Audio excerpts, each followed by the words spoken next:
어피니티 베이스드 클러스터링은 다른 말로 스펙트럴 클러스터링이라고 하는 건데 상당히 재밌는 알고리즘입니다. 지금 왼쪽 편에 있는 그림을 보고 우리가 오른쪽과 같은 이렇게 두 개의 클러스터를 구분을 하려고 한다고 하면은 기존에 우리가 공부했던 방법으로는 방법이 없습니다. 예를 들어서 지금 이 밑에 있는 그림은 scikit-learn으로 다양한 알고리즘을 돌려본 결과인데 지금 두 개의 원이 있죠. 안에 원이 있고 바깥에 원이 있는데 지금 k-means 같은 방법 혹은 EM 방법으로는 이렇게 구분이 될 수밖에 없습니다. 양쪽에 보면은 여기에 센터가 있고 여기도 센터가 있죠. 지금 위에서 살펴봤던 그림도 마찬가지 이런 식으로 구분이 됩니다. 센터가 정해지는 곳이 여기가 되죠. 그런데 스펙트럴 클러스터링 같은 경우는 이게 스펙트럴 클러스터링은 정확하게 두 개의 원, 큰 원과 작은 원 그리고 이 초승달 같이 생긴 것도 마찬가지 이렇게 두 개로 구분을 해낼 수가 있습니다. 우리 공부했던 EM 같은 경우는 이렇게 나오겠죠. 그죠? 어떻게 해서 그렇게 동작하는지 그 기본적인 원리를 좀 살펴보도록 하겠습니다. 왼쪽 그림과 같이 이렇게 세 개의 집합, 세 개의 원소를 가진 오리지널 데이터가 이렇게 세 그룹이 있다고 가정을 합시다. 클러스터가 세 개죠. 물론 이런 상태에서는 기존의 어떤 EM이나 K-means 방법으로도 얼마든지 클러스터를 구분을 해낼 수 있습니다만은 일단 우리가 어피니티 스펙트럴 클러스터링이 동작하는 알고리즘을 한번 살펴보는 차원에서 살펴보도록 하겠습니다. 일단 제일 먼저 해야 될 것이 어피니티 매트릭스를 작성하는 겁니다. 보면 나와있죠. 그러면 X축, Y축에 따라서 각각의 원소들을 이렇게 배치를 하고 오리지널 데이터를 배치하고 서로 간에 그러니까 친근 어피니티 정도를 이렇게 색깔로 표현을 합니다. 파란색 세 개의 X 표시는 역시 다른 서로 간에 이렇게 친밀하게 관계없이 되겠죠. 자기 자신과는 더할 나위 없이 친밀할 거고 자기 옆에 있는 것과 이 녀석 또 다른 녀석 이렇게 마찬가지다 이렇게 해서 세 가지 정확히 블락이 구성이 됩니다. 빨간색도 마찬가지고 녹색도 마찬가지죠. 이것을 approximate length deficient matrix라고 보통 얘기를 합니다. 그런 다음에 principal component analysis가 적용되는데 PCA라고 하는 것은 그냥 간단히 말로 해서 여기 이런 이 매트릭스에서 서로 비슷한 벡터들을 골라내는 게 PCA입니다. 서로 비슷한 벡터를 골라내면은 출현 빈도가 가장 높은 벡터를 골라내면은 이 녀석이 되겠죠. 그죠? 이 녀석, 이 녀석, 이 녀석 세 개가 골라집니다. 이걸 이제 아이젠벡터 라지스트 아이젠벡터라고定義하는데 라지스트라고 하는 것은 아이젠밸류 값이 가장 높다는 말입니다. 그러니까 지금 이 두 개를 비교를 해보면은 이 벡터의 아이젠밸류 값과 이 벡터의 아이젠밸류 값은 오리지널 데이터에서 이게 월등히 높죠. 이 녀석은 출현 빈도가 이렇게 세 개나 있지만은 이 세 가지가 있지만은 이 녀석은 출현 빈도가 없잖아요. 없고 단지 요거 하나만 여기에 좀 비슷하게 언저리에 걸쳐 있죠. 따라서 아이젠벡터 값이 굉장히 낮게 됩니다. 디멘셔널리티라고 하는 것은 결국 우리가 차원이라고 하는 것은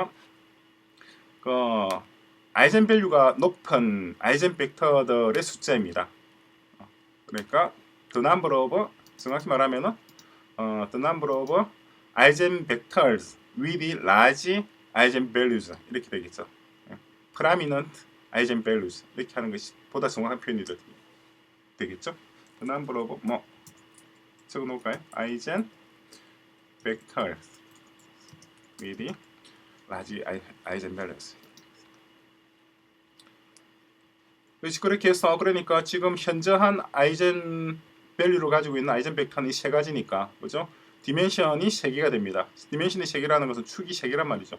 X축, Y축, Z축 이렇게 세 가지 축으로 구성된 새로운 스페이스의 새로운 데이터 매핑이 이루어지게 됩니다. 순서로 따지면은 먼저 매트릭스를 작성하고 그런 다음에 아이젠 밸류 값이 높은 아이젠 벡터들을 골라내고 그 숫자에 따라서 축을 만든 다음에 디멘션을 만든단 말이죠. 만든 다음에 거기에다 매핑을 하는 거죠. 새로이 매핑을 하는 겁니다.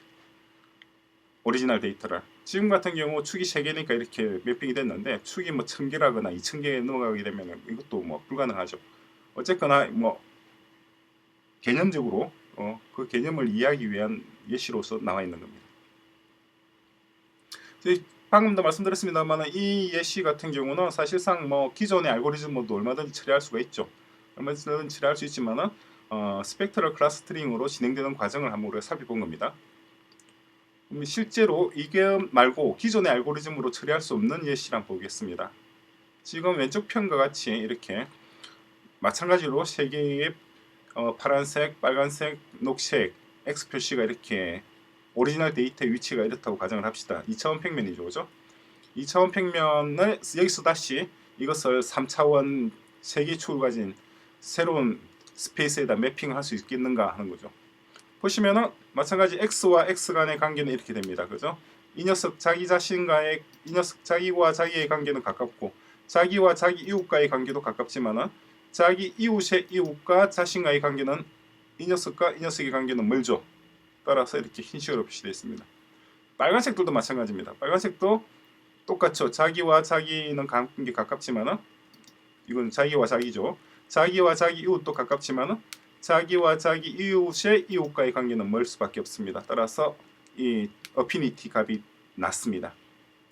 이때 주의해야 될 점은 이 지금 이건 좀 이따 다시 말씀드리도록 하고 그렇게 해서 이 지금과 그림 같은 이런 벡터들이 매트리스 내에 표현이 됩니다. 이 매트리스들을 이제 벡터로 뽑아내는 거죠.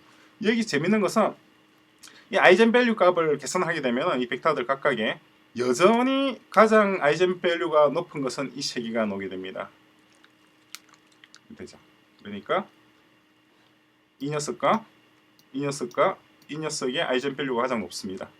보면 이 녀석은 이 두 개는 여기 두 개하고도 걸치고 이 두 개는 이 두 개도 걸치고 마찬가지로 이 두 개가 여기 두 개 걸치고 여기 두 개가 여기 두 개도 걸치고 똑같죠. 따라서 가장 높은 아이젠밸류 값이 높은 아이젠밸류가 높은 아이젠 벡터들은 이전과 마찬가지로 이 세 개가 나오게 되죠.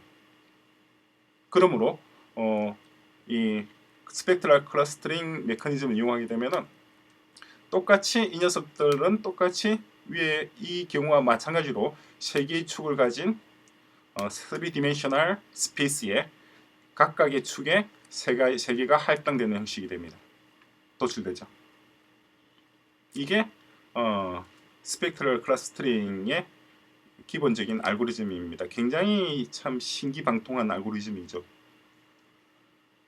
혹시 이 벡터 스페이스와 아이젠밸류나 아이젠 벡터에 대해서 개념이 조금 헷갈리시는 분들은 정규 과정에 리니어 알지브라가 있습니다. 선형대수 있죠. 그 과정을 한번 보시기 바랍니다. 넉넉 잡아 일주일이면은 처음부터 끝까지 선형대수는 다 볼 수 있으니까 일주일도 안 걸리죠. 사실 뭐 2, 3일이면 됩니다. 주말 날 잡아서 한번 쫙 보시면은 아이젠밸류, 아이젠 벡터에 대해서 완전히 그림을 잡을 수가 있을 겁니다. 이건 앞으로도 자주 나오니까 완전히 잘 이해를 해 두시는 것이 좋습니다.